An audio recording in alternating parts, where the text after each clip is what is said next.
Warning: the Savage Nation contains adult language, adult content, psychological nudity. Listener discretion is advised.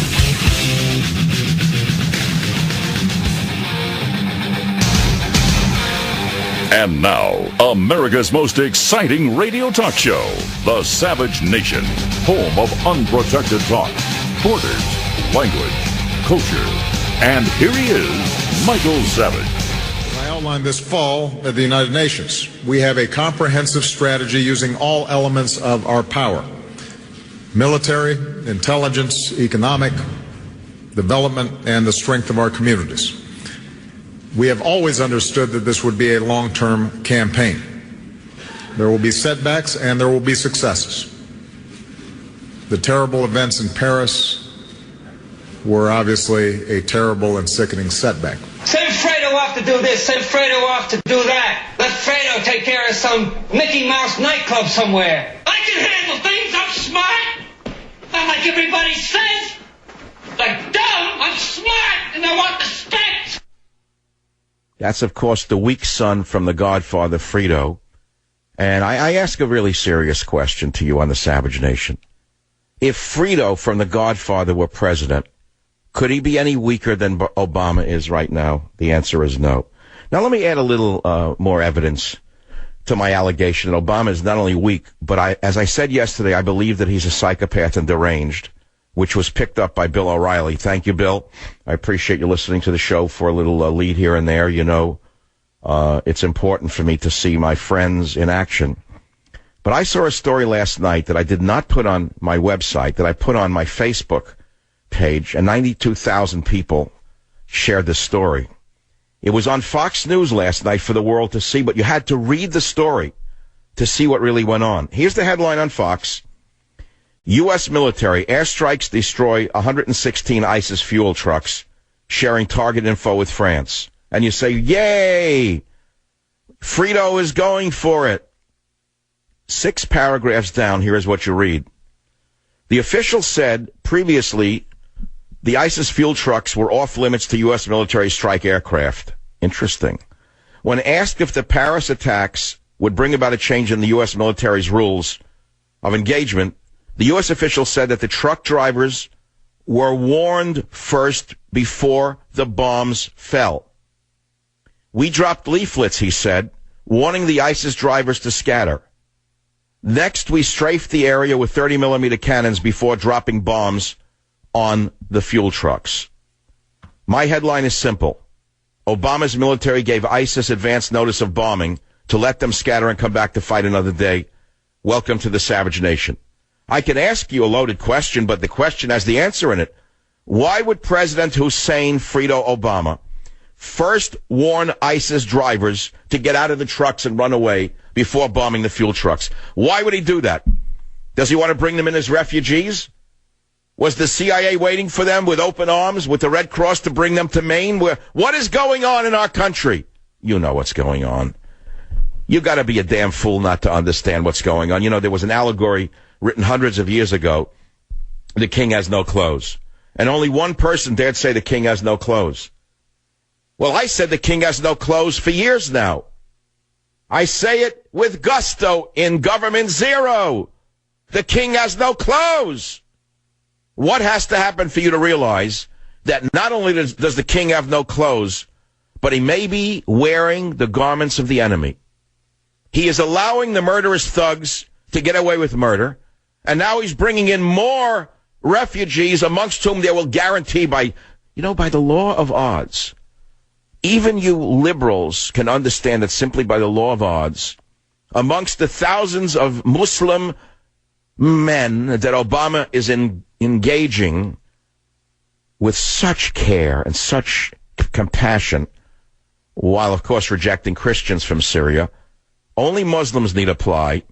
Why is he bringing them into this country when we all know that amongst them, just by logic, some of them will be terrorists, some of them will go terror. And if they don't, then their sons will. And if they don't, and their sons don't, then their son's son will. You know it and I know it. But he doesn't know it. Now, concurrent with this royalist mentality of let them eat cake, I posted another story this morning that was a moment of astonishment for me. there was the First Lady of the United States of America dancing in a red dress, dancing the conga on Broadway at a workshop with her mouth open, having the ball of her life. This is 3 days after Paris. This shameful First Lady exhibits herself in such a manner. My headline, Michelle dances as the world bleeds. 25,000 people reached on Facebook. The First Lady invited 40 performing arts high school students to the event, which was attended by Gloria Estefan, Andrew Lloyd Webber, and Whoopi Goldberg. Shame on all of you. Shame on all of you that you would debase yourself like this at a time like this. So you have a lunatic in the White House. You have a First Lady who is saying, let them eat cake. And now he's going to bring in more Muslim refugees. The first question goes back to the first story. Why would Hossein Obama first warn ISIS drivers before dropping bombs on the trucks? Tell me why. Why would he do this? Is there one progressive person out there who can explain why your president would do a thing like this? Because there's only one explanation, which is to make sure they come back to fight another day. Any other reason for that? Obama tipped off ISIS fuel truck drivers before dropping bombs on the trucks? Why is that? So there's your commander-in-chief. What you'd expect from a community organizer who never fired a Daisy BB gun. Are liberals awakening to the threat? Yes. Yes, they are. You don't hear about it from men like Jake Tapwater. You don't hear about it from Jake Tapwater. I have a friend whose father is a hero, war hero. He fought in World War II. He's 90-some-odd years old, still living, still working. His father walked through Europe. He was part of the Normandy invasion and walked through Europe all the way to Germany. And he's been a lifetime liberal, as are many ex-military lifetime liberals. You don't know that. But I know that, because men who have tasted war, men who have seen people's guts shot out, usually are very anti-war, incidentally. He was been a lifetime liberal.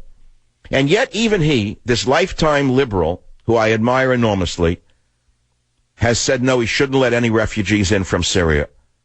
Even a liberal has said that. But not the president, not Hillary Clinton, not that lunatic from Pastramieville, whatever his name is. I don't know who he is. Mr. Spritzer. Mr. Spritzer. That's the opening to the show. We have more for you. Now, yesterday I went on a tirade saying that Obama's insane and a psychopath. I called him insane. I was pleased to see that others in the media picked up on it. And it's good to know that people are awakening to the fact that we may have a psychopath in the White House. And what I asked for, I think, is very rational. When you see a president exhibiting the signs of madness, and that could be a mild form of madness, or it could be a major form of madness if you're a good enough faker, as it is in his case, I asked to convene a board of psychiatrists, 9 psychiatrists picked by Congress, to evaluate the man's fitness to serve out the rest of his term. Because by all definition, he's insane. If France is joining with Russia against ISIS, and this lunatic refuses to change the war plans that he's on, which are non-war plans, it's a fake to begin with, what would you call that? Well, either he's insane, or he's working for the other side, or he's stupid. In either case, he's not fit to serve. Is logic too difficult for you to follow?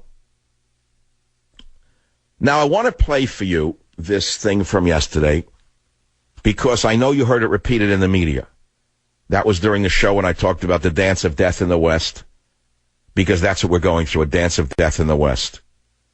Listen to clip number 1 on the Savage Nation. I personally believe that Obama is insane. I have said this for several months now. We have an insane leader who is getting away with virtual insanity right before our eyes because no one dares call it insanity. Don't confuse his insanity with liberalism, because even liberals know what must be done. Even liberal girl reporters know what must be done. I believe that Obama is a psychopath, or he is on medication. In either case, he is putting the world at danger. How insane is a man who says at a time like this that not only is he not going to stop the influx of male, Muslim, Syrian refugees of military age, but he's going to double down and bring in more. If this is not insanity, tell me what it is. If this is not insanity, tell me what it is. You know, there's an old saying that any man can make a mistake. But if a man makes the same mistake twice, he's stupid. I learned that in high school. Apparently, nobody dared criticize Barry from Honolulu. They were afraid to criticize Barry from Honolulu. He has never been chastised or criticized in his life. So therefore, he is perfect. Therefore, he can never be wrong. Therefore, he can never doubt any of his positions. That, my friends, is the mark not of stupidity, but of insanity. All right, that's my position. We have a disturbed president in the White House. I believe he is putting not only the United States, but the world at risk. Today we wake up and we see that the Department of Justice, instead of saying they're announcing actions against Muslim refugees in America, they've attacked dietary supplement makers. This is a totally insane administration. They're crazy. DOJ to announce actions against dietary supplement makers at a time like this. They're at war against vitamin C. Germany, Netherlands game canceled for security reasons. Bomb scare outside stadium. Merkel and cabinet were expected to attend. Merkel should be arrested for war crimes. Merkel is invading her own nation. I told you that 2 weeks ago.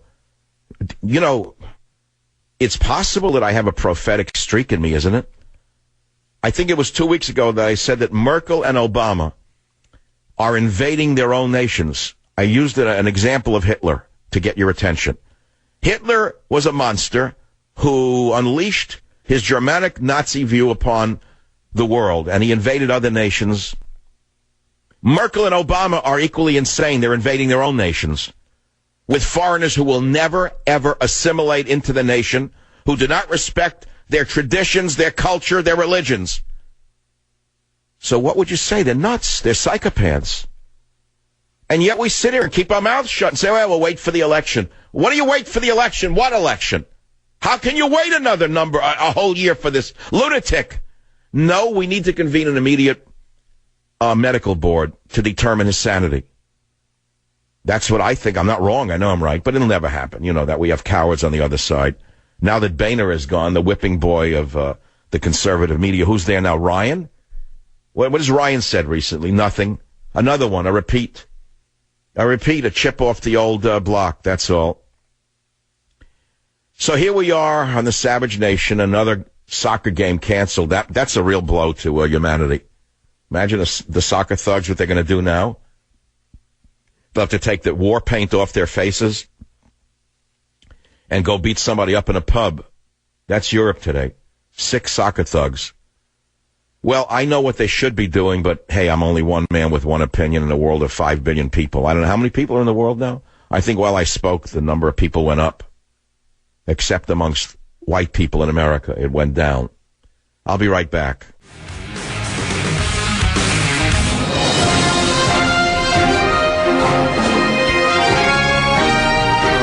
Alleged breaking news from the Crescent News Network.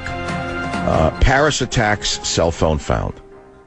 Here's the headline from Crescent News Network. The investigators in Paris have recovered a cell phone believed to belong to one of the attackers, a possible big break that could help unravel the plot and the suspected network behind it. So-called counterterrorism and intelligence officials told the Crescent News Network. According to these officials, the phone contained a message sent sometime before the attacks began to the effect of, okay, we're ready. Now, boys and girls, do you believe this? I thought the suicide bombers blew themselves up with vests. How could they have found the phone? Answer, they didn't. They found nothing. It's a false flag. It's a lie. It's all nonsense. What are they going to find who's behind it? What do you mean who's behind it? What do you need to find who's behind it? They told you who's behind it. Idiocy, morons.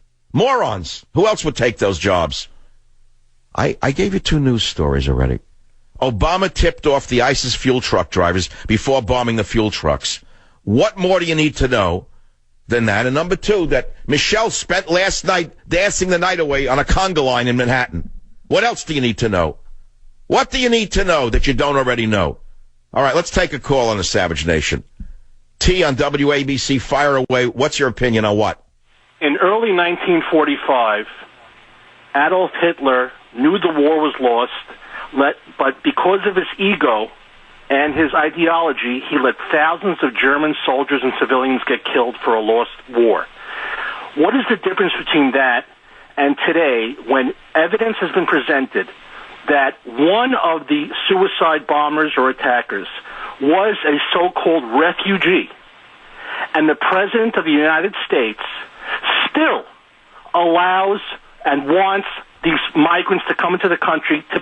Wait. You're mixing two stories together. How does that relate to Hitler knowing the war was lost? Who knows what war is lost? No. We know the war is lost, or ISIS knows the war is lost? It is about the leader of a country. Hitler was the leader of his people. Obama is the leader of the United States of America, and allowing, because of his ego and his ideology, allowing his people to potentially get hurt and killed. Well, I understand that, but it doesn't mean the war is lost. It means that Obama's lost to reality. That's what it means. It means that we have a deranged lunatic in the White House. That's what it means. With an indifferent first lady. That's what it means. An embarrassment to the presidency, in this man's opinion.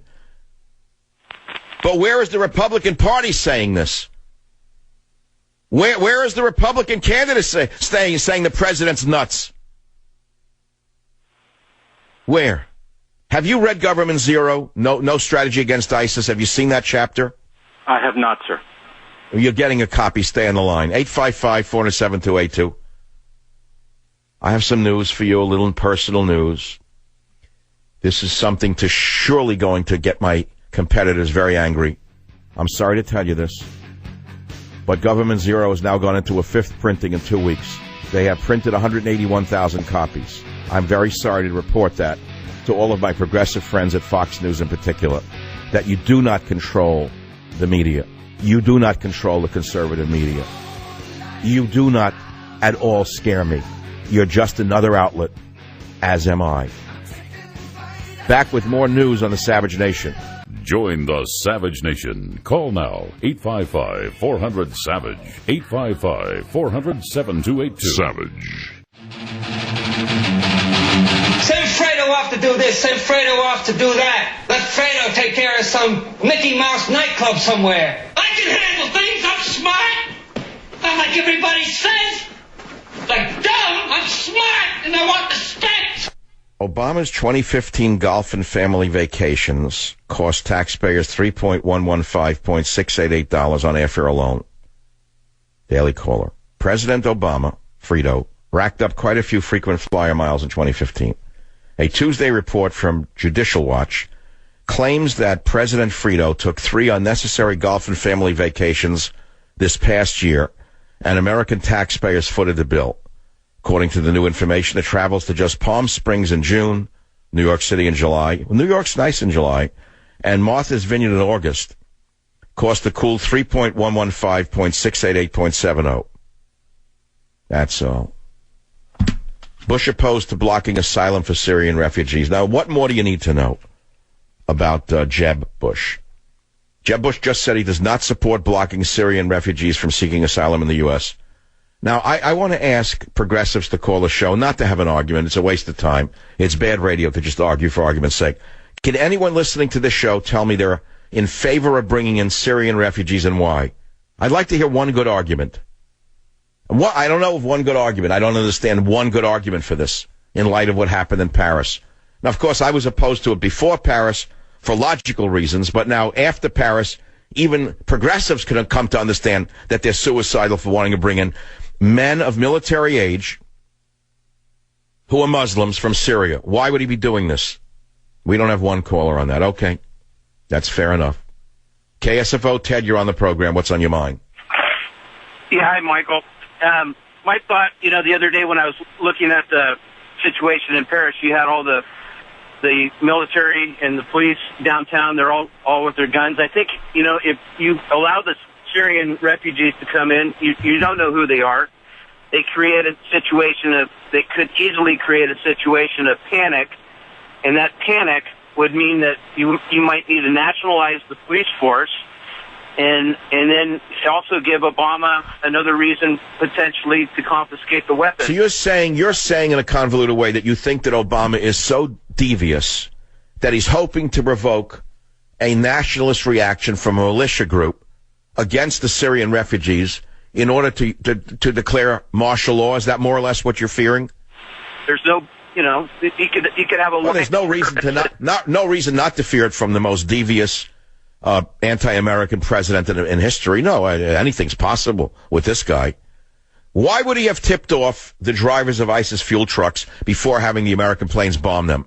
Tell me why he'd want them to run away safely. Why? No answer? Well, the answer is they can come back and fight another day. That's all. Thanks for the call. All right, what would you like to talk about? I may have to move on to talking about vitamins and health today. WJR, Aaron, go ahead. What's your point? What's the topic? Hey, Michael, just read a Free Beacon article, the Washington Free Beacon, where Assad has been buying fuel from the ISIS, the Islamic State. And that it's been going on for a while. So how is that possible? Well, wait a minute. How is that even possible? If ISIS is opposed to Assad, and ISIS is Assad's worst enemy, why would he be buying fuel from them and fueling his own destruction?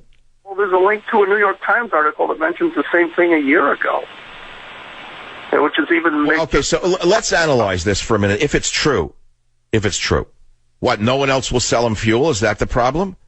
So he'll even buy it from his worst enemy? Leafleting their drivers, or why are we telling them what our military strategy is before we go there and attack? I think it's all. Look, the questions we're asking indicate a deranged administration. If we, the people, have to ask such crazy questions, it means we have a deranged presidency, doesn't it? I think so, and Fredo. I mean, in other words, if you know what the war is, who the enemy is, you don't even have to ask such questions if you have a loyal leader of the free world. But if you have a suspicious leader, a leader who you don't really trust for a million reasons, then you ask such questions because there's no answers to it. Well, sensible. I'm sending you a copy of Government Zero. Thanks for making it a bestseller. Now in a 5th printing after 2 weeks out. Terror fear hits Germany. Just announced that a while ago. They disrupted a soccer game. Germany-Netherlands game canceled. Paris attacks Hanover Stadium evacuated after police received tip of explosive attack. Security heightened around Europe as David Cameron, that's a joke, says the UK must cut off the head of the snake. Yeah, very. Then he went back to having a sherry at the club, the Sherry Netherlands.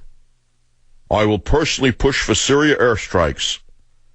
Another one, he'll drop dummy bombs on ISIS. He'll drop bombs with Guinness Stout in it, probably. No, I mean, this is what the kind of leadership we have. We don't even know if he's dropping bombs with explosive ordnance. It could have Guinness Stout in it. German Interior Minister match canceled due to evidence of concrete threat. Concrete threat? What, they're going to drop concrete on the stadium? For safety of the people. Now we're already sissies. Now the whole West is now all ISIS needs to do now is make phone calls. They call every airline in the country, bomb. That's it. Flight canceled.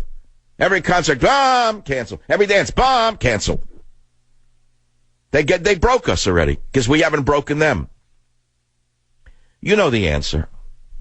We need Mr. Pershing, old Pershing or patent is what we need. Instead, we have patent leather. Zero military we have, not the men in the military. I watched the show last night. I had to watch it. I watched it 30 minutes. I had to turn it off. It was called Combat Rescue Helicopter Crews. And it's in HD. It was unbelievable to watch these guys that we have in the Army flying these medevac helicopters into remote regions of Afghanistan. And you see American men wounded in ways you could never imagine, that you never could understand, I suppose, being a civilian as I am. You know, you see a guy, a wounded warrior, and it looks awful, but you don't see the actual moment of injury. What happens to these poor men?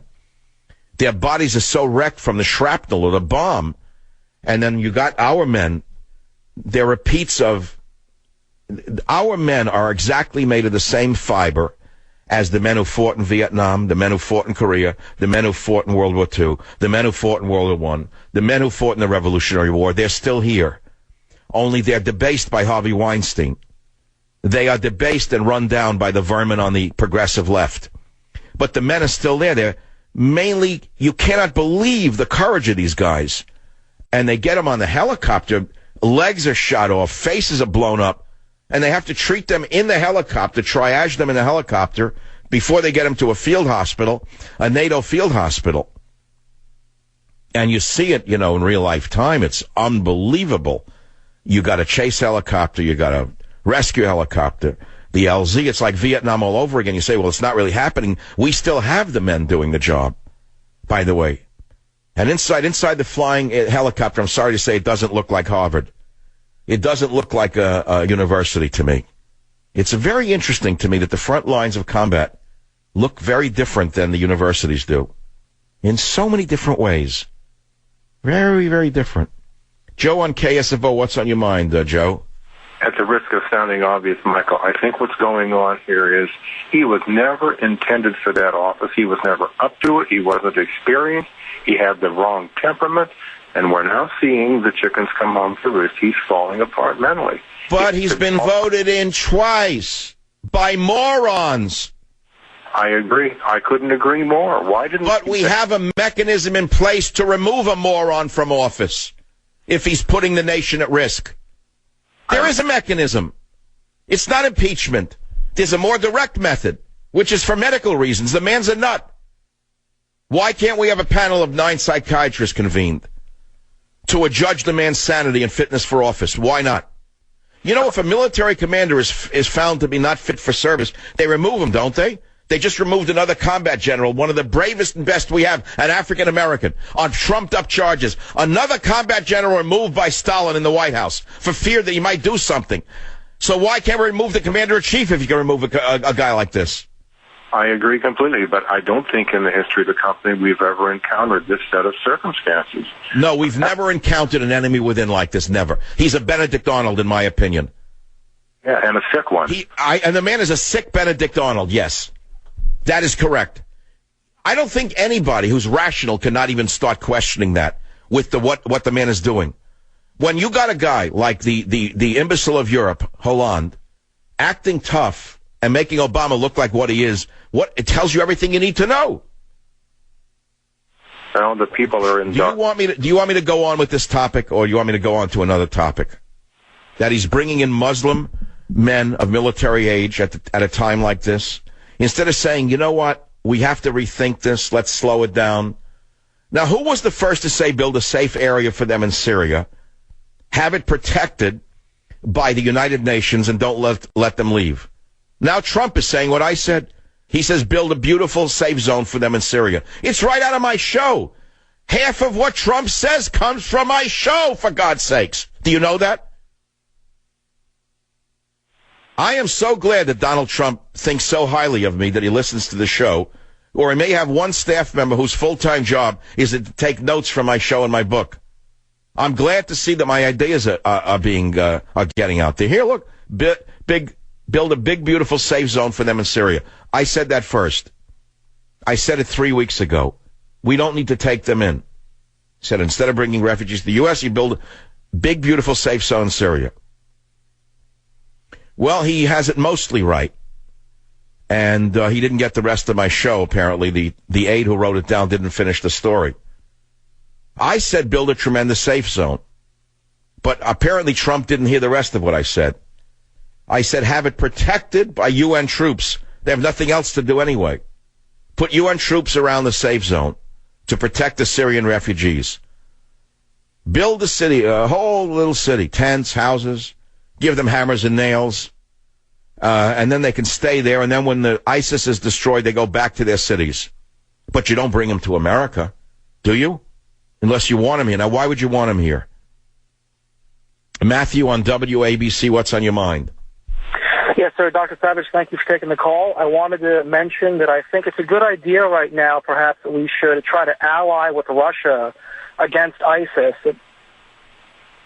Yes, sir. Well, of course it's a good idea. Everyone knows that except Frito Obama. I definitely agree with you, and I can't believe hearing that on the Democratic debate they actually believe it's global warming. What do you expect from a man as deranged as Bernie Sanders? Would you expect anything rational from him? And what would you expect from Obama in address, Hillary Clinton? Would you expect anything rational out of that liar? I confess I almost got my hopes up, and I've been listening to you since I was 17, and I have probably never disagreed with you on anything. And I just wanted to... How old are you now? Well, you started listening to me when you were 17. I've been on the air 21 years. It doesn't mean you're 38, does it? No, sir. I'm 25. 17 to 25. So you only have 8 years into the school, the Savage School of Reality. All right, my friend, another book for your library, Government Zero, and now in a 5th printing. I don't know if I want to do any more of this today. I did it all yesterday.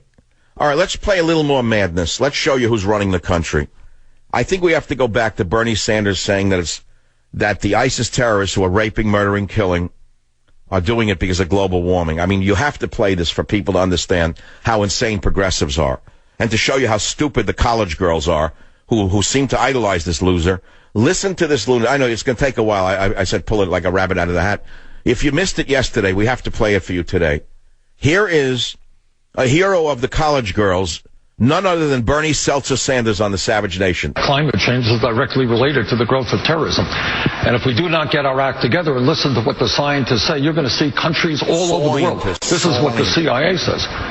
They're going to be struggling over limited amounts of water, limited amounts of land to grow their crops. Crescent Information Agency, CIA, Crescent Information Agency. This is what the CIA says. What a country we have when the CIA is repeating what this moron says. Global warming is causing terrorism. So let me see if I can figure this out.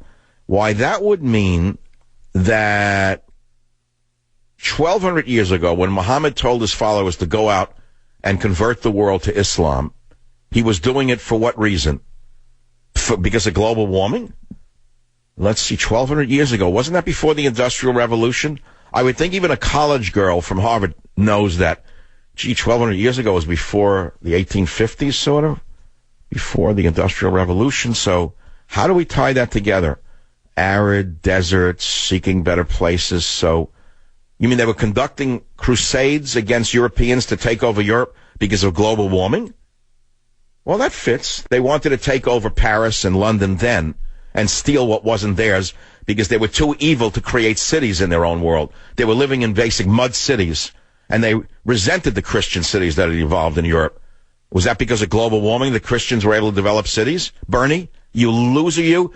What is it, the carbon dioxide in the seltzer water that you drank as a boy that has affected your thinking, Bernie? What makes you so idiotic that only a man like... I'll stop right here. It's the Savage Nation. All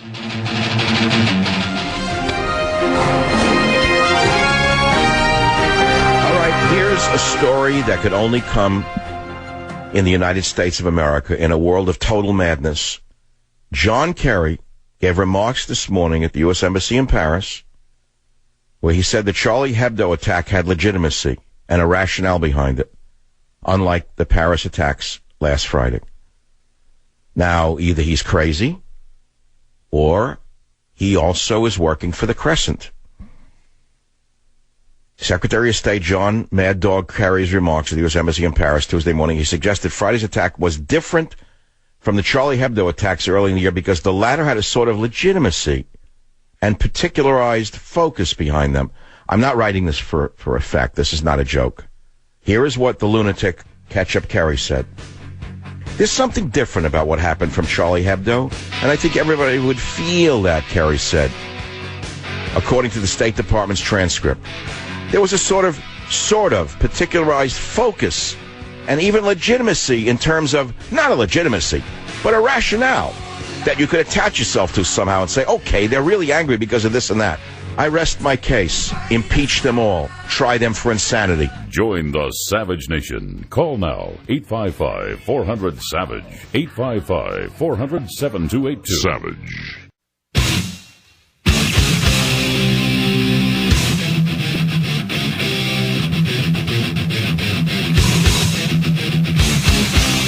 Warning. The Savage Nation contains adult language, adult content, psychological nudity. Listener discretion is advised.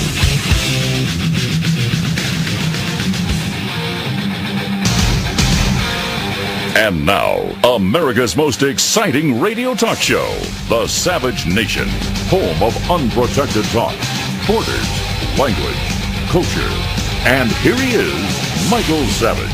I outlined this fall at the United Nations. We have a comprehensive strategy using all elements of our power: military, intelligence, economic, development, and the strength of our communities. We have always understood that this would be a long-term campaign. There will be setbacks and there will be successes. The terrible events in Paris were obviously a terrible and sickening setback. Send Fredo off to do this, send Fredo off to do that. Let Fredo take care of some Mickey Mouse nightclub somewhere. I can handle things, I'm smart. Not like everybody says. Like dumb, I'm smart, and I want the stakes. You know, in a Shakespearean play, there are three sons portrayed as in The Godfather. There's the strong, mercurial, militant son, as in the form of the first one. I forget his name, or they call him, played by James Caan. I don't know what his name was in the play. Then there was the middle, so the smart, calculating one, played by Al Pacino. And then there's the weak, foolish son, played by the guy who played Frito. Which of the three sons is Barack Obama, if not the Frito character? You see, there is a dance of death in the West right now, an actual death in the Middle East, courtesy of the Islamo-fascists. Meanwhile, the Caesar in the White House entertains himself with 1,000 sycophants, partying on behind closed doors as if the Islamo-fascist hand will not touch them. He thinks he's protected from this new plague, the Black Death of radical Islam. You see, we're facing something the West hasn't had to deal with since the wars of religion in the 16th and 17th centuries. When those religious wars ended in one place, they began in another. They lasted for over 100 years. And the same thing is happening right now. Make no mistake about it, the radical Muslims are on the warpath, and they are against everyone else. They are against Muslims who are not as fanatical. They are against the members of all other religions. They think they are going to take us back to some pristine religious period in human history that never actually occurred. It is all complete rubbish. These faith warriors live lower than the pigs they despise. For example, they kidnap and rape 8-year-old girls and say the Quran authorizes it. They are not purists. They're killers. They're Nazis in headscarves. They aren't leading a religious revival. They're trying to take us back to a state of barbarism that has been extinct for 1,200 years. This is a barbaric revolution, and we have a man in the White House who denies its existence. But whether he chooses to acknowledge it or not, it's going to continue until someone puts a stop to it. Why would any government bring in unvetted Muslim immigrants at a time like this? It would seem that only an insane prince would do this to his country. But Obama is not insane. He's stoned. He's stoned on the orthodoxy of the progressive left. Obama and his supporters are drunk on their ideology. They think they're going to create a progressive utopia by continuing their attack on all Western values. This is precisely how great civilizations of the past declined and eventually fell. They rejected the values that made them great and degenerated into narcissism and selfishness. They kept on partying until they were not too weak, until they were too weak to defend themselves. Then the unthinkable happened. They fell. That's the opening page to Government Zero, now in its 5th printing. Now, if it was only about a book, I'd be celebrating, but it's not about a book. It's about trying to awaken America before it is absolutely too late. Some would say it's too late already. Some would say that even if you convince one relative at a Thanksgiving dinner to at least open their eyes to the dance of death that Obama is conducting as an orchestra leader, they might just not vote for Hillary Clinton, who's a continue of Obama in a dress. Some would say it's too late for that. I'm an optimist. I'm the perennial optimist. I think that we can still survive. You talk about the dance of death in the West. You go to my Facebook page. I found this in the Daily Mail yesterday. I was shocked. Michelle dances as the world bleeds. I couldn't believe that this woman has such a lack of self-respect and is so disconnected from reality herself, or arrogant is maybe the better word, that she dances the conga while hosting a Broadway workshop at a time like this. It's unbelievable to me. And then she gives a speech about oppression and how she was oppressed as a young girl and how it's unfair and there's an income inequality. What a group these two are. I think I should take some calls right now, but wait. It's hour 2. Let me do something else. Let's go to some sound bites that I haven't played yet. Carry on this, carry on that, carry on. This is something you have to hear. Here is the CIA director himself, John Brennan, talking not about ISIS, but about climate change as a cause of ISIS. I swear to God, these people are crazy. Listen to clip 11. In the past 3 years, there have been more outbreaks of instability than at any time since the collapse of the Soviet Union, matching the rate we saw during decolonization in the 1960s. This has not been a period of protest and government. This has not just been a period of protest and government change, but of violent insurgency and, in particular, of breakdowns in many states' ability to govern. Ongoing conflicts in Syria, Iraq, Ukraine, Yemen, and Libya, and parts of Africa are clear examples. All right, so thus far he's making a case for these breakdowns. Now listen to the punchline. This is the head of the #1 intelligence agency in America in clip 12. When CIA analysts look for deeper causes of this rising instability, they find nationalistic, sectarian, and technological factors that are eroding the structure of the international system. They also see socioeconomic trends, the impact of climate change, and other elements that are a cause for concern. Would you ever believe that the head of America's #1 intelligence agency would make such an idiotic statement as this? He knows very well that radical Islam has been at war with the world for 1,200 years. He knows it has nothing to do with climate change. But then he doubles down in clip 13, showing that he's just a mouthpiece for the progressive Islamist left in clip 13. Mankind's relationship with the natural world is aggravating these problems and is a potential source of crisis itself. Oh, stop right there. So in other words, the bombers in Paris blew up the dancers because of global warming. I didn't hear them scream, "I'm doing this for global warming." I didn't hear them say, "We're doing this for Gaia." They said they were doing it for Syria, meaning they're doing it for Allah. And by the way, as they blew themselves up, they said, Allah Akbar. They made no reference of global warming. This is where the idiocy is coming from. It's coming right from the White House and the entire cabal around them. I think that they're all crazy. I don't know what they're doing. I don't know how in the world they get away with this without people standing up and saying, wait a minute, that's insane.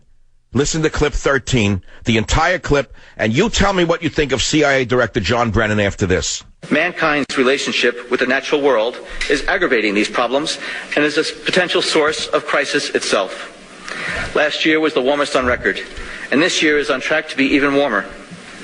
Extreme weather, along with public policies affecting food and water supplies, can worsen or create humanitarian crises. Of the most immediate concern, sharply reduced crop yields in multiple places simultaneously could trigger a shock in food prices with devastating effect, especially in already fragile regions such as Africa, the Middle East, and South Asia. Now, first of all, by the way he's reading it, you could see he doesn't know what he's talking about. He's an empty shell, another straw man. Another straw man controlled by the White House, put in by the White House, and whoever put the White House in power put him in power. The straw man doesn't even know what he's talking about. He couldn't even read the script well. But he launches from terrorism to crop yields in a way that makes no sense whatsoever. If you were grading him as a college student, what would you give him on that speech? You'd say, John, I'm sorry, but you made no sense. You tried to prove that climate change had something to do with global jihad. But, John, surely you know history, John. You're an intelligent man. You're the head of the CIA. One of your great analysts from Yale could tell you that they've been on jihad since the 7th century, John, and therefore, I'm sorry, we have to give you an F in that speech. But this is what we're facing right now. Do you think there's a sane person in the entire Obama administration? Do you think that there's one person in the Obama administration who knows what's going on? And where would that person be? Who would that person be? What department are they in? Let's see. Let's go down the list and see. Let's see which department a sane administrator might be. Would it be in the war against ISIS? No. Would there be a sane leader in the military command structure? No. Would there be a sane leader in education? No. Would there be a sane leader in the social policies division? No. Would there be a sane leader in immigration? No. Would there be a sane leader who deals with religion? No. Would there be a sane leader in the world of science? No. Would there be a sane leader in the world of business in the administration? No. Would there be a sane leader in the world of liberty and free speech in the administration? No. KQQ Radio, Washington. Julie, you're on the Savage Nation. What's your point?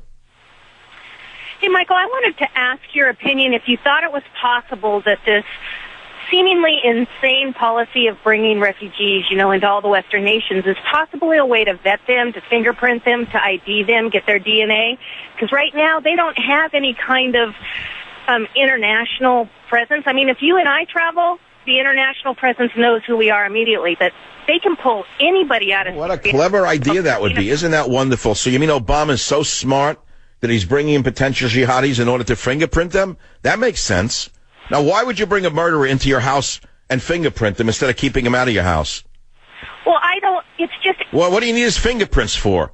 Why do you need him in the house to begin with?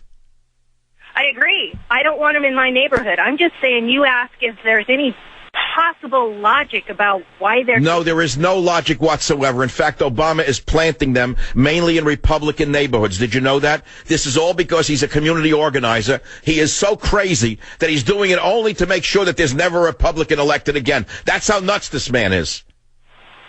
I believe it. That was the only thing... Well, I gave you the answer. It's a fact of reality. It's a fact of reality. I'm sending you a Thanksgiving present, and it's not a turkey. It's my best-selling book, Government Zero. Should we go on to another topic?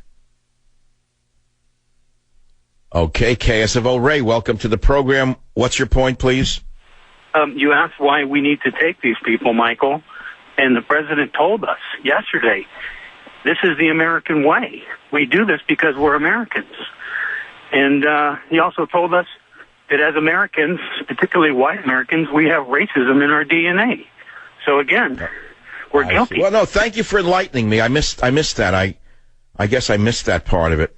So we commit national suicide because we're white people and we're racist? We let him destroy the country? And global warming, everyone knows we caused it, Michael. So yeah, well, we did. That's right. I admit that. My Hellcat personally caused global warming. My Dodge Hellcat did it. Well, if I look back on all the cars I've owned in my life, I've owned real big fire-breathing cars. I would suppose I'm responsible for a certain percentage of the global warming out there. It wouldn't be Obama's Air Force One that does it, or John Kerry's Air Force Two, or Michelle's Air Force 3 that does it. It would be my Jaguar from 1961. And Bernie, I hear you're trying to be tongue-in-cheek, I suppose, right? Well, yeah, Michael, just trying to have some levity, have some fun with this, because we're being told by our leaders complete lies, and they really expect us to believe this garbage when the truth is staring us in the face. Right. Yeah, as I said yesterday, and it was a lead article on WorldNet Daily all day today, Michael Savage, even reporters shocked by Obama's ISIS response. Insane president thinks he's protected from the Black Death of radical Islam. And I made a note that during the summit in Turkey on Monday, the man spoke, and even the female liberal reporters were speechless as they listened to this man entertaining himself with his own lies. Did you actually see that? I said they stood there shocked by what he was not saying, and more so shocked by what he was saying. Did you hear that show yesterday? I heard the show, and I heard the whole speech, Michael, and what I heard was that a reporter asked him, with the most powerful military on the planet, why can't we just defeat these guys? And he basically said, because they're better at Facebook and Twitter than we are, so we can't use our military on them. That's what he said. Social media. Well, any other time in any other country, a man like this would have been taken out of office on mental charges. They would say the leader is unfit to protect us. We're convening a panel of 9 psychiatrists. They're going to judge the man's fitness for office, and we have to defend ourselves at all costs. The man is crazy. He's unfit for service. I'm sending you Government Zero back in a minute.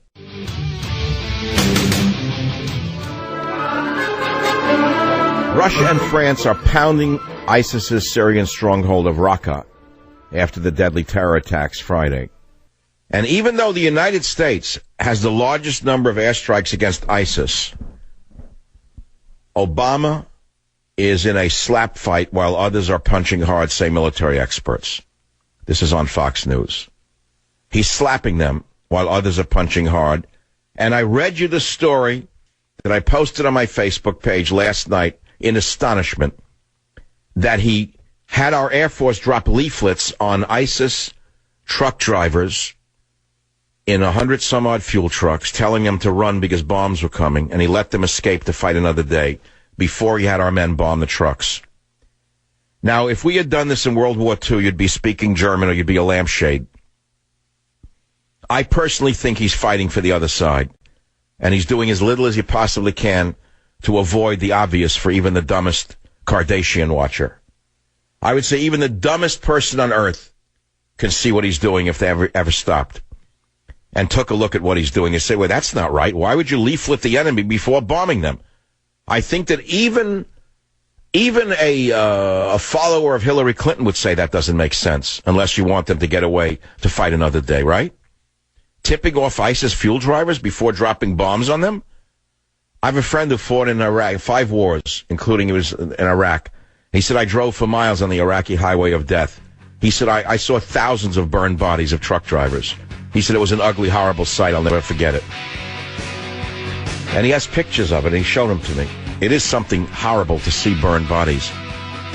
But you know, it's also horrible to see young people shot like pigs in Paris by these verminous, throwback, filthy subhumans, these Untermenschen. Untermenschen! Untermenschen! Join the Savage Nation. Call now, 855-400-SAVAGE, 855-400-7282. Savage.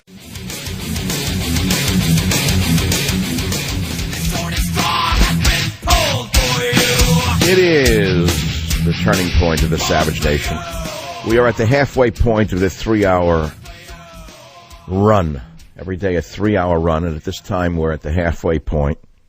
And we're talking about the prince, the mad prince in the White House, saying things that even the most rational supporter of Democrats says, how could he be doing this at a time like this? Even Democrats are saying, don't bring in the Muslims from Syria. He's already brought in 2,098 Muslims and only 53 Christians because apparently all animals are equal, but some animals are more equal than others. And where is he putting them? Why, in Republican areas. That's where you put Syrian refugees.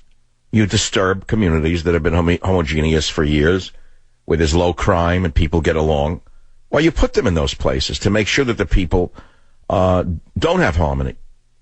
And then you attack the local police when crime breaks out.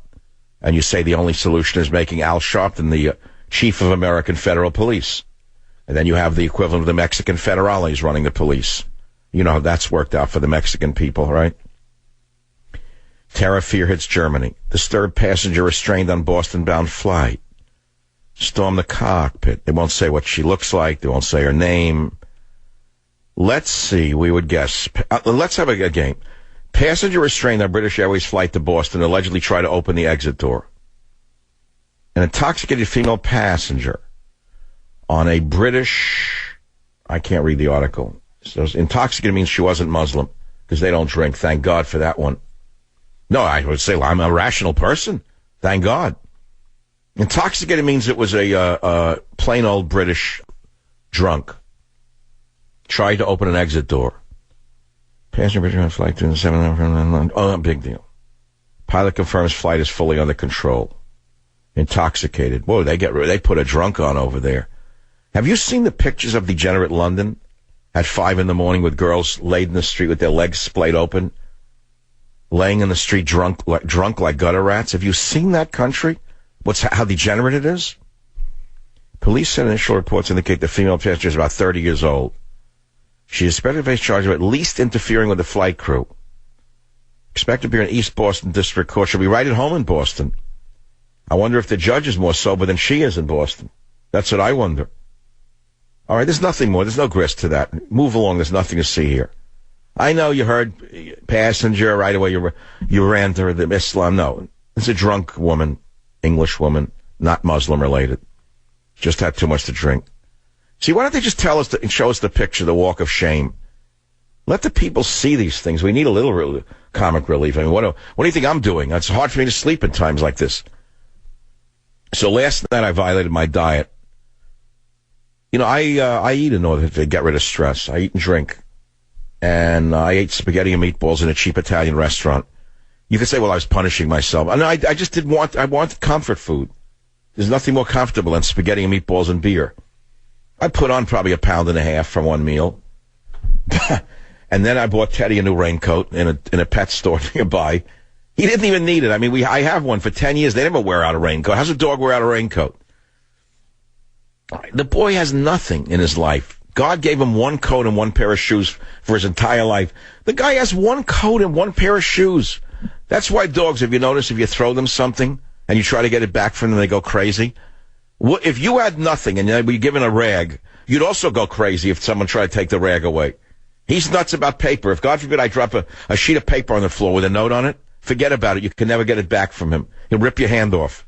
Why? It's his paper. Anything that hits the floor, he owns. That's his domain, the floor. As I talk, he's under my broadcast table, and my assistant, if he comes in to adjust something, he attacks his feet, tries to bite his hands. Everyone knows the engineers are afraid of him. I have to tell him he's okay. Now, what's with this Charlie Sheen? Do you care that he's HIV positive? He was a male slut his whole life, and he's HIV positive, and that's a shock? Now, by the way, here's the odd part about this story.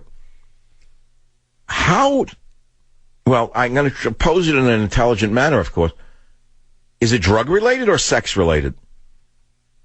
We know that HIV is very hard to transmit. That's a well-known fact in science. Okay? It's very hard to transmit. So it has to be through bodily fluids. So that could be through sex, or it could be through drugs, couldn't it?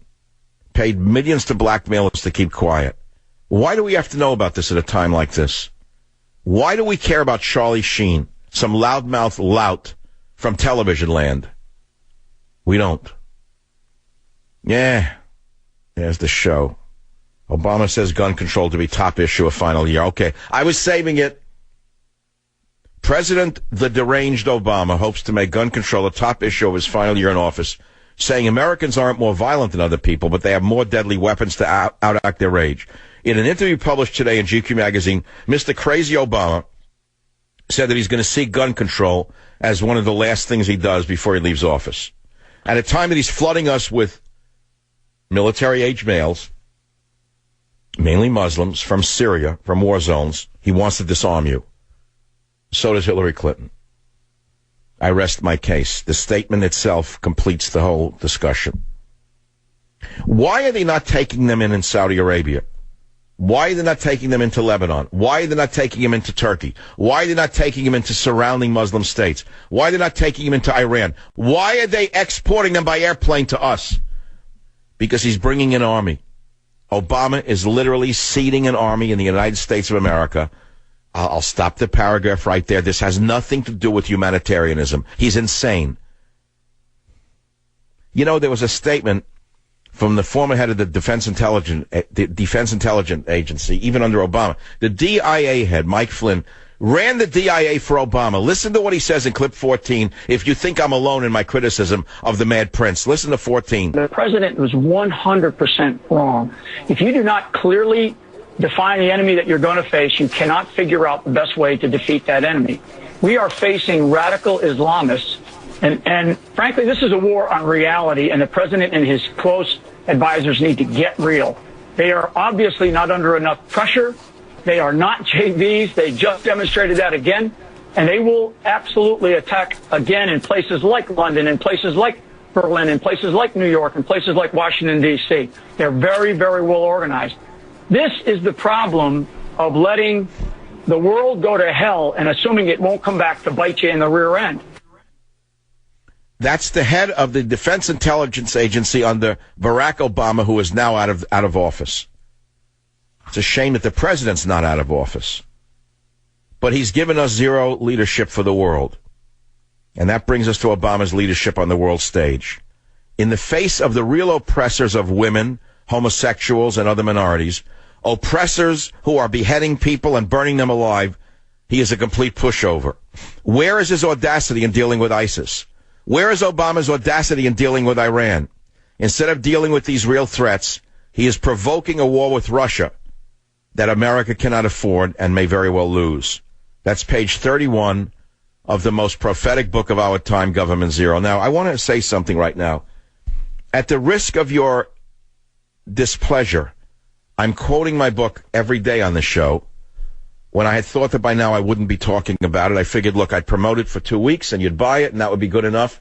The rest would be whatever happens. But the book was so ahead of its time and so perfect for what is going on now, I'm sorry to say, that I need to quote myself because no one has said it better or written it more clearly than I have.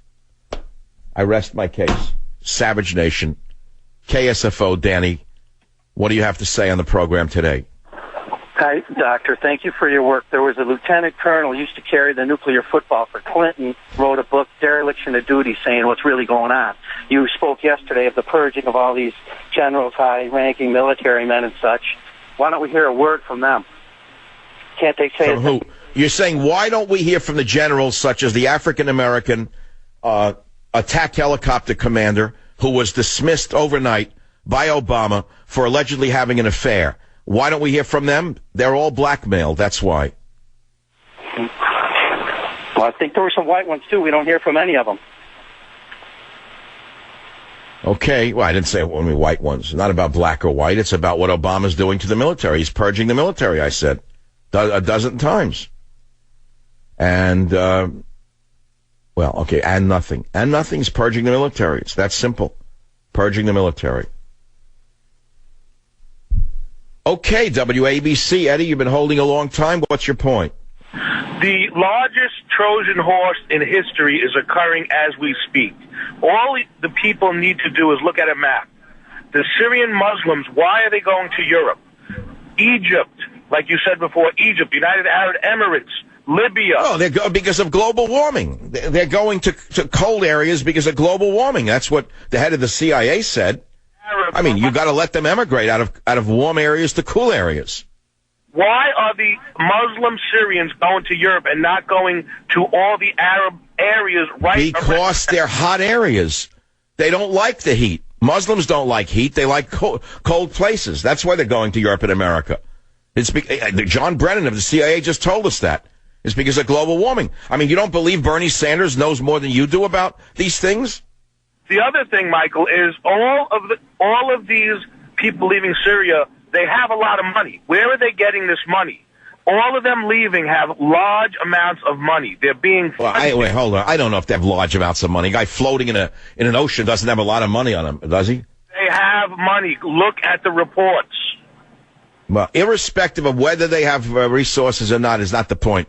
The point that you're making is a good one, which is why you're bringing in Muslims from Syria when neighboring nations should take them in. Isn't that what you're saying? That's 100% correct. Right. All right, so why don't they take them in? Because they know that they're dangerous. Who would take in people who could blow up your people? Except Obama and Valerie Jarrett and John Brennan and the other lunatics who are supposed to protect us. End of story. Okay. We have no leadership, zero leadership. That's all. Terror, fear now in Germany. We know about the soccer game. Let's take some calls. Let's take some calls. WBOB, Julie, welcome to the program. Yeah, hey, I don't think you're going to see us do anything to the oil fields. They're not going to be destroyed because the Iranians want them intact, and the Iranians own Obama. Okay. It's all about oil again? It's another war for oil? Is that what this is?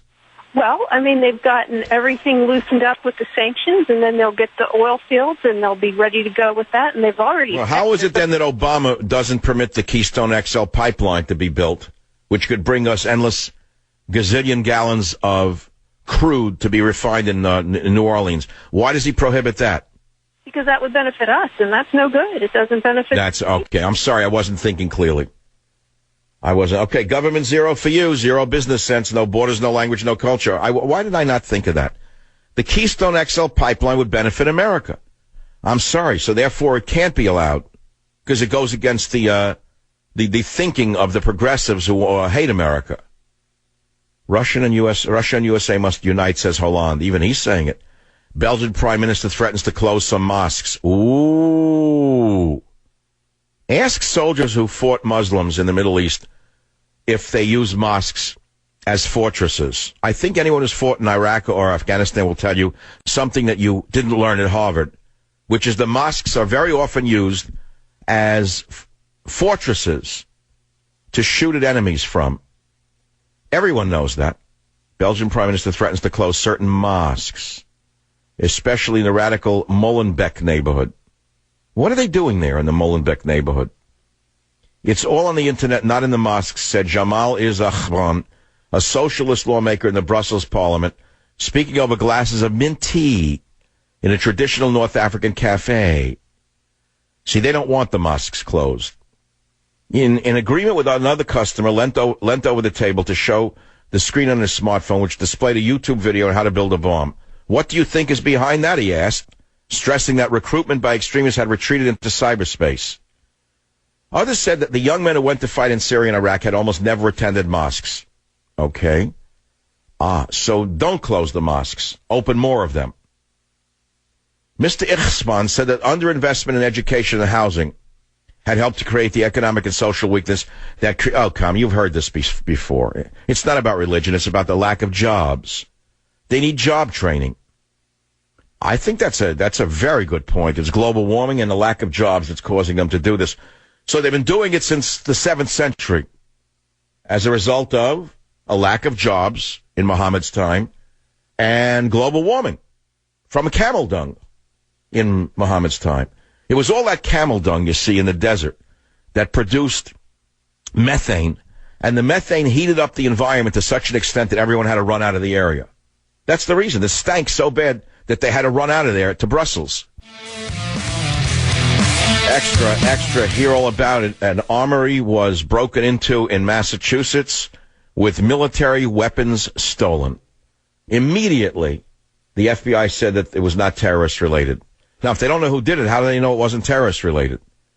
Without saying why it's so sure, the FBI claims there is no terrorism link to the high-caliber military weapons stolen in a break-in at an armory in Massachusetts, including assault rifles and handguns. But Governor Charlie Baker and the Boston special agent in charge don't seem so certain. FBI spokesmouth Kristen Satera, that's another one of the girls hired by Obama, immediately said, "Why, there's no indication that these missing weapons are connected to any kind of terrorism threat whatsoever." How does she know that? She doesn't know anything. She's another empty skirt. Massachusetts State Police and Worcester Police are working with the FBI in an effort to get the weapons back, said the Globe. Okay. Break-in was the first of its kind at the Army's 5,000 standalone armories. Stolen over a 5-hour period starting 6 p.m. on Saturday night by at least one man who got in through the roof of the Army Reserve building. And what did he steal? Oh, what did he steal? We know, whatever it is, it doesn't matter. He knows that the assault rifles and handguns are not terrorism. That's what the spokesmouth from the FBI said. That's right. Kristen Satera, appointed by Obama from the sorority. No terrorism at all involved. Join the Savage Nation. Call now, 855-400-SAVAGE, 855-400-7282. Savage.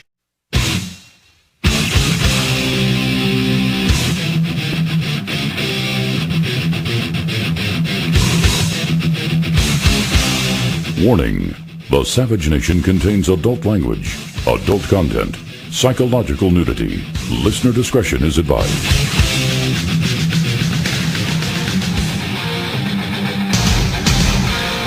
And now, America's most exciting radio talk show, The Savage Nation, home of unprotected talk, borders, language, culture.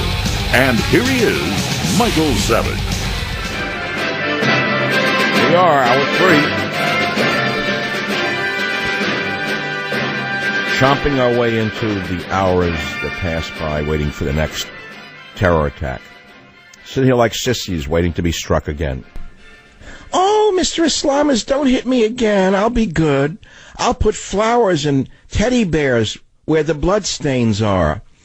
Oh, please, Mr. Islamist. We did it to you. We caused it, Mr. Islamist. And it's global warming. And we have a jobs program on the way, too. Yes, indeed. Great to be an American. The land of the free and the home of the brave. Let's take some calls. Mark on WJR. Go ahead, please. Say it like it is. It's Thanks for taking my call. In one way, Bernie Sanders is correct. In the same way that the Democratic Party and the Socialists create problems and then they blame something else for the problems. When the global warming hysteria led to a conversion of more grain and food products to fuel, it actually was one of the sparks or the impetus behind the origin of the Arab Spring. When I think it was in Tunisia, the guy lit himself on fire. They were lighting themselves on fire because the grain cost was so high. I'm speechless. So, in other words, because we converted corn to methane, that he set himself on fire in Tunisia? To ethanol. We use food for fuel, and that actually led to a rise. And I can't remember what year that was. Maybe it was 08, 09. Well, then we should build the Keystone XL pipeline immediately and use dead dinosaurs to fuel our cars. Would cut into somebody's... All right, so now I'm getting a migraine from it. It's impossible to follow. Sometimes we use like reverse logic. It's called a certain form of sarcasm, but sometimes it's so obtuse it's hard to follow. It's along the lines of a reducto ad absurdum argument that young man was just using. It wasn't bad, but it was so hard to follow that it became reducto ad absurdum. Meaning it was absurd, and it made no point whatsoever.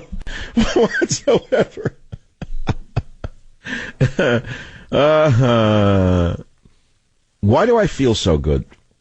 There must be something wrong about to happen in the world. Okay, let's take the calls. Let's have fun with the callers right now. KCMO, Kansas City. John, welcome. Fire away. You're on the Savage Nation. Good afternoon. I have a question for you. When President Obama refers to the Islamic State as ISIL, the L in ISIL means Levant. And I looked that up, and that means the area around Israel, where Israel is right now, when the Muslims controlled it. And so is he insulting Israel by not acknowledging their existence by using the term ISIL? Well, of course, I didn't think he was referring to Oscar Levant, the actor of the 1940s. Of course he was trying to refer to a world map where Israel doesn't exist. What else would you expect from a plant of the Muslim Brotherhood? Yeah, because when John Brennan was speaking a long time ago, and he referred to Jerusalem as Al-Quds. That was quite... Well, it's been alleged that John Brennan is a Muslim convert. Have you read that anywhere? No. Oh, yeah, I've read it in many sites. It's a rumor that John Brennan is enamored of Islam. Really? Well, that'd be nice to know that we have a moderate Muslim running the CIA. Well, at least we know he's a friendly Muslim, right? Yeah, hope. Hope? I mean, maybe he's on the order of King Hussein of Jordan, or the strong man who leads Egypt, one of our allies. There are allies in the Muslim world. Maybe he's one of them. Well, we can only hope for that. But I hope so. Well, I'm sending you government zero so you can see what no borders, no language, no culture leads to. KCMO again. Pat, did I just take Pat? That is Pat I just took. WBAP, haven't heard from you in a while in Dallas. What's going on down there? What's on your mind, Scott? I am totally frustrated with our president for using the word values. That's the reason our American values for not allowing these Syrian refugees in, when he's done nothing but violate our values. What about the value of the sanctity of marriage and the values of our Judeo-Christian ethic, or more importantly, the values even of our Constitution that he tramples on a daily basis? Talk about value zero. Yeah, value zero. That's the next chapter of my next book, which I'm sending to you, by the way. Let me just see if I talk about values for 1 minute. If I wrote something. I have zero leadership. A bird needs two wings, the chicken and the egg. The progressive Islamist takeover, vain and aspiring men and women. Nationalism versus National Socialism. Nope, not in there. Well, here's one for you. Zero strategy against ISIS. A Hobson's choice. Let me see what I said about that and see if I agree with myself or disagree. Maybe I'll argue with myself on air. Oh, my God. What should the United States do, I ask? We understand that you can't kill everyone on Earth in order to get at the bad guys. However, there will come a time when a decision is going to have to be made that is a Hobson's choice, wrote Savage. I'll remind you of what Harry Truman had to decide in World War II. The American people were exhausted with war. They had defeated Germany, but the war in the Pacific raged on. The American military estimated it would cost the deaths of 1 million American men to conquer the Japanese mainland. The Japanese would not surrender, even though their Air Force and Navy had been decimated. In fact, they issued bamboo knives and told every resident, even old women, who were taught to make knives out of sticks, that when the Americans came to Japan, they would have a duty to kill them. So Truman knew the enormous cost of a land invasion. What did he decide? Better them than us. He knew that if he dropped experimental weapons on Hiroshima and Nagasaki, thousands, if not hundreds of thousands of innocent Japanese men, women, and children would die. He knew it was a horrible and tragic choice, but better them than us. That was what Truman decided. Now, here we are in a world where there is a moral equivalency, not only in the universities, but in the academic running America. A man who spends all of his viciousness attacking Republicans and the American people themselves rather than ISIS. What would you do? The more I think about burning a man alive, the sicker I get. I ask myself who was worse, Hitler or the Islamo-fascists. Even Hitler would not publicize what he was doing to people in the concentration camps. He hid it. So why are these monsters publishing it on the internet? They are publicizing their atrocities in order to induce terror in the world's population. They are doing what their antecedents did in the 7th century when Islam first broke out of Mecca and conquered a good portion of the Middle East. They did it through burning, killing, raping, and even burning libraries. That's how they did it then. The good old-fashioned way the Mongols did it. We have the weapons to stop them, but not the leadership. We have young men in F-18s who could take them off the map in 72 hours. But we have a woman running the Air Force who has never flown a Piper Cub and who answers directly to the sorority running America. The more I think about not only burning a man alive in a cage for all the world to see, but the world doing little about it, the more disgusted I get. People today are so apathetic. They'd rather watch a laugh-a-thon on television or the perversion in the movies than say enough is enough. Do something to stop them before they kill all of us. The people don't demand it, so the government does nothing. Instead, it attacks the Tea Party. Pages 59 and 60 of the most important book of our time, Government Zero. Back in a minute.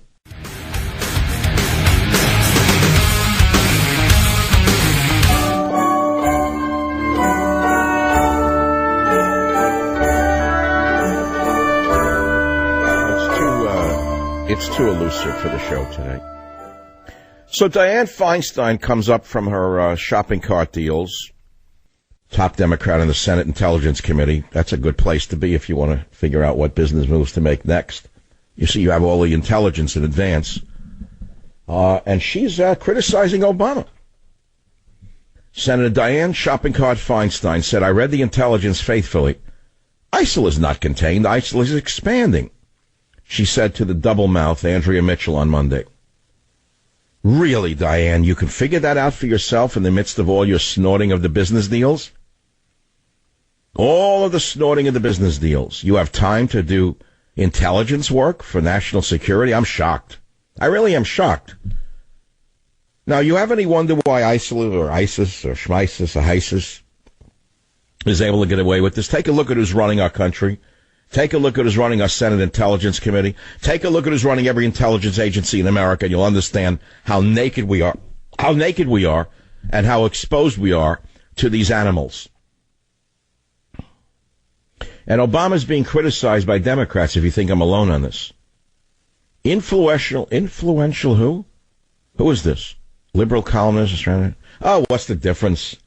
They're all making believe they're mad at him for what he said in Turkey. They said that he wasn't strong enough and he should be tougher. Yeah, right. Those comments echoed Washington Post columnist Eugene Robinson's assessment that Obama's tone was all wrong in addressing the Paris attacks. Thank you, Eugene. You're a genius. Typically an Obama ally, Robinson, in a column published on Tuesday, wrote that at times he was patronizing. At other times he seemed annoyed and almost dismissive. Welcome, Eugene. You've awakened from your slumber.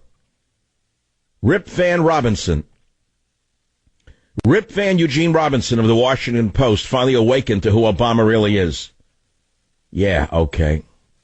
And another one. That's not the tone you want to strike to the public. That's not the tone you want to send to our allies and enemies, said Democratic strategist, whoever he is, Brad Bannon. Never heard of him.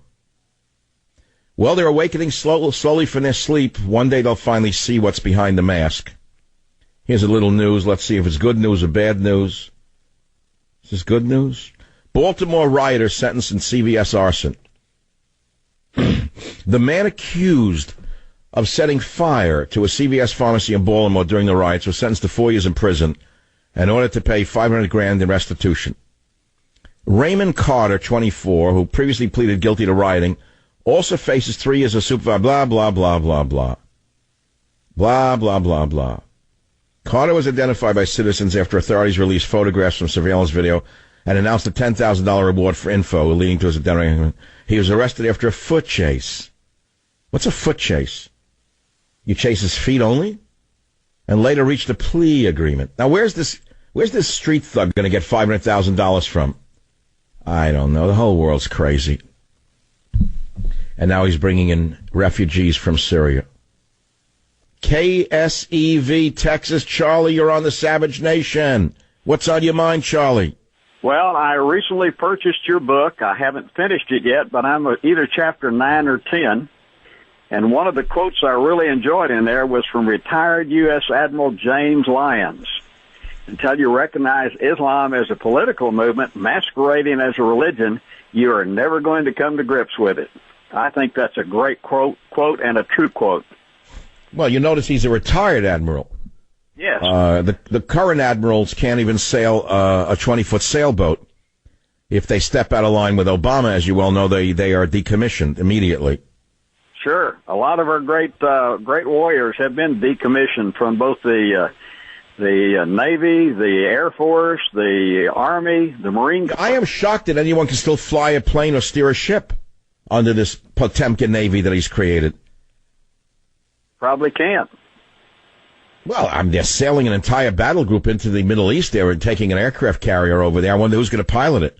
I mean, you have to have diversity, don't you? And even if the person can't steer the ship, that person should be on the bridge, don't you think? That's right. Yeah, I mean, even if the person is not qualified to steer the ship, you have to make sure that they do steer the ship and then blame someone for the fact that they can't. That's the important thing, is diversity, not the ability to pound the enemy into eternity.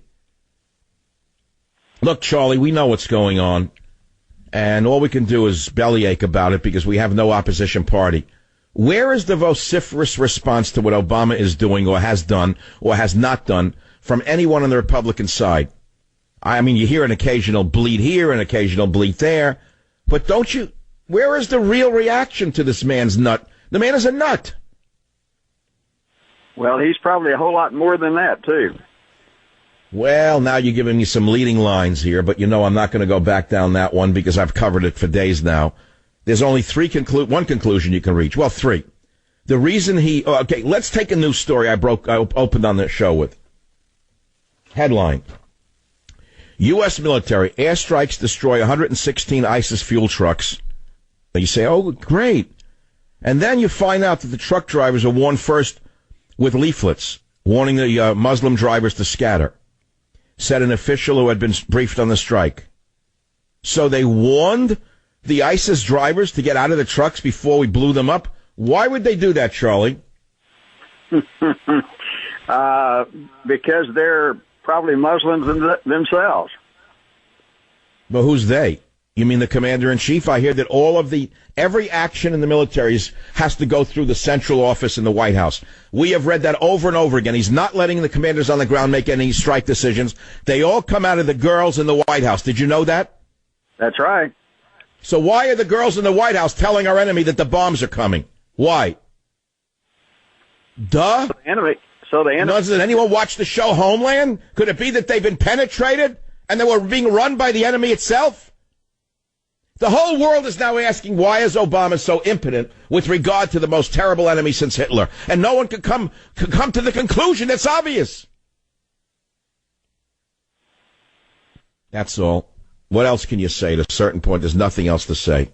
Nothing. Nothing that we could say.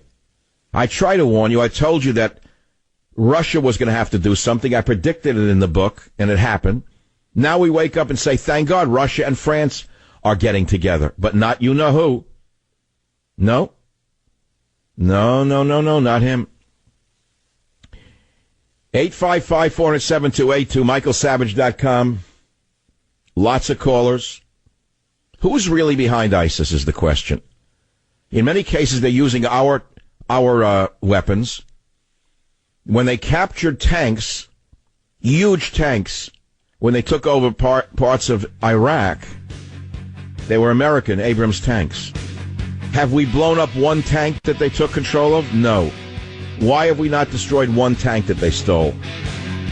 I don't know. Ask your commander-in-chief. Or ask the commander-in-chief's wife, who you can see dancing the night away the other night in Manhattan.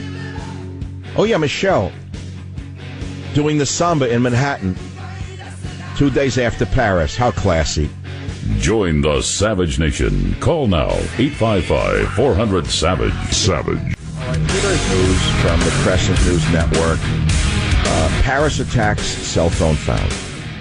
Here's the headline from Crescent News Network. The investigators in Paris have recovered a cell phone believed to belong to one of the attackers, a possible big break that could help unravel the plot and the suspected network behind it. So-called counterterrorism and intelligence officials told the Crescent News Network. According to these officials, the phone contained a message sent sometime before the attacks began to the effect of, "Okay, we're ready." Now, boys and girls, do you believe this? I thought the suicide bombers blew themselves up with vests. How could they have found the phone? Answer, they didn't. They found nothing. It's a false flag. It's a lie. It's all nonsense. What are they going to find? Who's behind it? What do you mean, who's behind it? What do you need to find who's behind it? They told you who's behind it. Idiocy, morons. Morons. Who else would take those jobs? I saw a story last night that I did not put on my website, that I put on my Facebook page, and 92,000 people shared this story. It was on Fox News last night for the world to see, but you had to read the story to see what really went on. Here's the headline on Fox. U.S. military airstrikes destroy 116 ISIS fuel trucks, sharing target info with France. And you say, yay! Frito is going for it. 6 paragraphs down, here is what you read. The official said previously the ISIS fuel trucks were off limits to U.S. military strike aircraft. Interesting. When asked if the Paris attacks would bring about a change in the U.S. military's rules of engagement, the U.S. official said that the truck drivers were warned first before the bombs fell. We dropped leaflets, he said, warning the ISIS drivers to scatter. Next, we strafed the area with 30-millimeter cannons before dropping bombs on the fuel trucks. My headline is simple. Obama's military gave ISIS advance notice of bombing to let them scatter and come back to fight another day. I can ask you a loaded question, but the question has the answer in it. Why would President Hussein Frito Obama first warn ISIS drivers to get out of the trucks and run away before bombing the fuel trucks? Why would he do that? Does he want to bring them in as refugees? Was the CIA waiting for them with open arms, with the Red Cross to bring them to Maine? What is going on in our country? You know what's going on. You got to be a damn fool not to understand what's going on. You know, there was an allegory written hundreds of years ago, the king has no clothes. And only one person dared say the king has no clothes. Well, I said the king has no clothes for years now. I say it with gusto in Government Zero. The king has no clothes. What has to happen for you to realize that not only does the king have no clothes, but he may be wearing the garments of the enemy. He is allowing the murderous thugs to get away with murder, and now he's bringing in more refugees, amongst whom there will guarantee by the law of odds. Even you liberals can understand that simply by the law of odds, amongst the thousands of Muslim men that Obama is engaging with such care and such compassion, while of course rejecting Christians from Syria, only Muslims need apply. Why is he bringing them into this country when we all know that amongst them, by logic, some of them will be terrorists, some of them will go terror. And if they don't, then their sons will. And if they don't, and their sons don't, then their son's son will. You know it and I know it. But he doesn't know it. Now, concurrent with this royalist mentality of let them eat cake, I posted another story this morning that was a moment of astonishment for me. There was the First Lady of the United States of America dancing in a red dress, dancing the conga on Broadway at a workshop with her mouth open, having the ball of her life. This is 3 days after Paris. This shameful First Lady exhibits herself in such a manner. My headline, Michelle dances as the world bleeds. 25,000 people reached on Facebook. The First Lady invited 40 performing arts high school students to the event, which was attended by Gloria Estefan, Andrew Lloyd Webber, and Whoopi Goldberg. Shame on all of you. Shame on all of you that you would debase yourself like this at a time like this.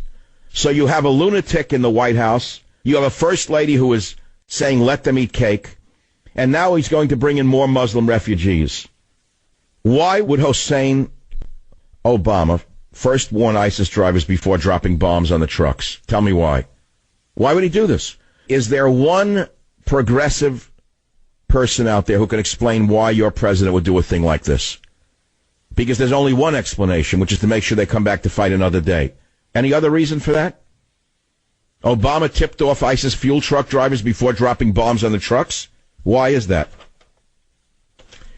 So there's your commander-in-chief. What you'd expect from a community organizer who never fired a Daisy BB gun. Are liberals awakening to the threat? Yes. Yes, they are. You don't hear about it from men like Jake Tapwater. You don't hear about it from Jake Tapwater. I have a friend whose father is a hero, war hero. He fought in World War II. He's 90-some-odd years old, still living, still working. His father walked through Europe. He was part of the Normandy invasion and walked through Europe all the way to Germany. And he's been a lifetime liberal, as are many ex-military lifetime liberals. You don't know that. But I know that, because men who have tasted war, men who have seen people's guts shot out, usually are very anti-war, incidentally. He was been a lifetime liberal. And yet even he, this lifetime liberal, who I admire enormously, has said no, he shouldn't let any refugees in from Syria. Even a liberal has said that. But not the president, not Hillary Clinton. We have a disturbed president in the White House. I believe he is putting not only the United States but the world at risk. Today we wake up and we see that the Department of Justice, instead of saying they're announcing actions against Muslim refugees in America, they've attacked dietary supplement makers. This is a totally insane administration. They're crazy. DOJ to announce actions against dietary supplement makers at a time like this. They're at war against vitamin C. Germany, Netherlands game canceled for security reasons. Bomb scare outside stadium. Merkel and cabinet were expected to attend. Merkel should be arrested for war crimes. Merkel is invading her own nation. I told you that 2 weeks ago. You know, it's possible that I have a prophetic streak in me, isn't it? I think it was 2 weeks ago that I said that Merkel and Obama are invading their own nations. I used an example of Hitler to get your attention. Hitler was a monster who unleashed his Germanic Nazi view upon the world, and he invaded other nations. Merkel and Obama are equally insane. They're invading their own nations with foreigners who will never, ever assimilate into the nation, who do not respect their traditions, their culture, their religions. So what would you say? They're nuts. They're psychopaths. And yet we sit here and keep our mouths shut and say, well, we'll wait for the election. What do you wait for the election? What election? How can you wait a whole year for this lunatic? No, we need to convene an immediate medical board to determine his sanity. That's what I think. I'm not wrong. I know I'm right, but it'll never happen. You know, you have cowards on the other side. Now that Boehner is gone, the whipping boy of the conservative media, who's there now? Ryan? What has Ryan said recently? Nothing. Another one, a repeat. A chip off the old block, that's all. Obama's 2015 golf and family vacations cost taxpayers $3.115.688 on airfare alone. Daily Caller. President Obama, Frito, racked up quite a few frequent flyer miles in 2015. A Tuesday report from Judicial Watch claims that President Frito took 3 unnecessary golf and family vacations this past year, and American taxpayers footed the bill. according to the new information. It travels to just Palm Springs in June, New York City in July. Well, New York's nice in July. And Martha's Vineyard in August. Cost a cool $3.115.688.70. That's all. Bush opposed to blocking asylum for Syrian refugees. Now, what more do you need to know about Jeb Bush? Jeb Bush just said he does not support blocking Syrian refugees from seeking asylum in the U.S. Now, I want to ask progressives to call a show, not to have an argument. It's a waste of time. It's bad radio to just argue for argument's sake. Can anyone listening to this show tell me they're in favor of bringing in Syrian refugees and why? I'd like to hear one good argument. I don't know of one good argument. I don't understand one good argument for this in light of what happened in Paris. Now, of course, I was opposed to it before Paris for logical reasons, but now after Paris, even progressives could come to understand that they're suicidal for wanting to bring in men of military age who are Muslims from Syria. Why would he be doing this? Now, who was the first to say build a safe area for them in Syria, have it protected by the United Nations, and don't let them leave? Now Trump is saying what I said. He says build a beautiful safe zone for them in Syria. It's right out of my show. Half of what Trump says comes from my show, for God's sakes. Do you know that? I am so glad that Donald Trump thinks so highly of me that he listens to the show, or he may have one staff member whose full-time job is to take notes from my show and my book.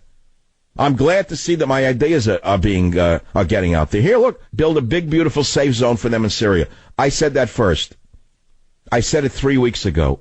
We don't need to take them in. I said instead of bringing refugees to the U.S., you build a big, beautiful safe zone in Syria. Well, he has it mostly right. And he didn't get the rest of my show, apparently. The aide who wrote it down didn't finish the story. I said build a tremendous safe zone. But apparently Trump didn't hear the rest of what I said. I said have it protected by UN troops. They have nothing else to do anyway. Put UN troops around the safe zone to protect the Syrian refugees. Build a city, a whole little city, tents, houses, give them hammers and nails, and then they can stay there, and then when the ISIS is destroyed, they go back to their cities. But you don't bring them to America, do you? Terror fear hits Germany. Just announced that a while ago. They disrupted a soccer game. Germany-Netherlands game canceled. Paris attacks. Hanover Stadium evacuated after police received tip of explosive attack. Security heightened around Europe as David Cameron, that's a joke, says the UK must cut off the head of the snake. Yeah, very. Then he went back to having a sherry at the club, the Sherry Netherland. I will personally push for Syria airstrikes. Another one, he'll drop dummy bombs on ISIS. He'll drop bombs with Guinness Stout in it, probably. No, I mean, this is what the kind of leadership we have. We don't even know if he's dropping bombs with explosive ordnance. It could have Guinness Stout in it. German Interior Minister match canceled due to evidence of concrete threat. Concrete threat? What, they're going to drop concrete on the stadium? For safety of the people. See, now we're already sissies. Now the whole West is now all ISIS needs to do now is make phone calls. They call every airline in the country, bomb. That's it. Flight canceled. Every concert, bomb, canceled. Every dance, bomb, canceled. They broke us already because we haven't broken them. You know the answer. We need Mr. Pershing. Old Pershing or patent is what we need. Instead, we have patent leather. Be right back. All right, so this shows you the deranged mentality of this administration. I know you say you've heard it all before. No, in a time like this, you're not going to believe this story now. Here at the end of the show, take a guess who President Obama is giving a Presidential Medal of Freedom. Not to a veteran who threw himself on a grenade to save his buddies. Not to a war hero. Not to a clandestine CIA agent who has risked his or her life to protect innocent people, but to Yogi Berra, a baseball player. And take a guess who will be at the award ceremony on November 24th with the deranged president. Filmmaker Steven Spielberg, actress Barbra Streisand, and other losers. Other losers will be there giving Yogi Berra, who died, by the way, on September 22nd, the Presidential Medal of Freedom. You know, I've talked before in this program about the optic chiasma. It's an anatomical structure in the brain. I remember when I was a young biology student, I was very surprised to learn that we actually see things upside down and backwards. But that God, who created us, created an organ. It's really not an organ, it's a nerve, called the optic chiasma, that takes in the images, like a view camera, old view cameras, upside down and backwards, and reverses it so that we see it as it actually is. When you have an individual in the White House who has no optic chiasma, he sees things upside down and backwards and thinks he's seeing it correctly. He's deranged, in other words. He's structurally flawed. Play Frito for us, because, again, I want to repeat, this is a Shakespearean story, what we're witnessing in this country right now. In a Shakespearean play, there might be three sons. The strong son, Sonny, the wise and calculating son, Michael, and the loser son, the weakling, who sounds like this. Send Fredo off to do this, send Fredo off to do that. Let Fredo take care of some Mickey Mouse nightclub somewhere. I can handle things, I'm smart.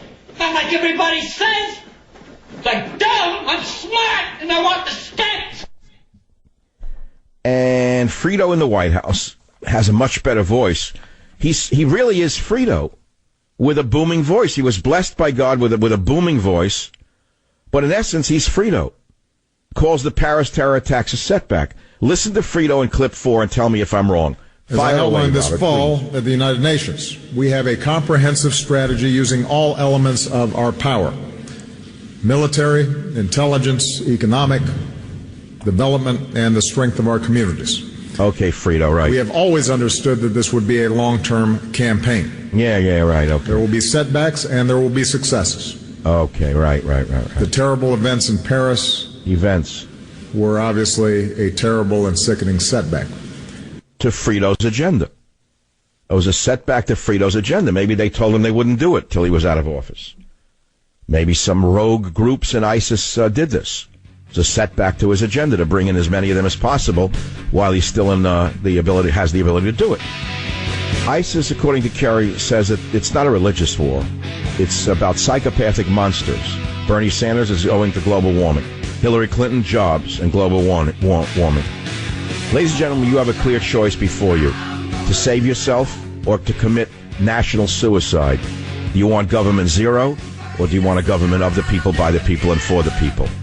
Savage.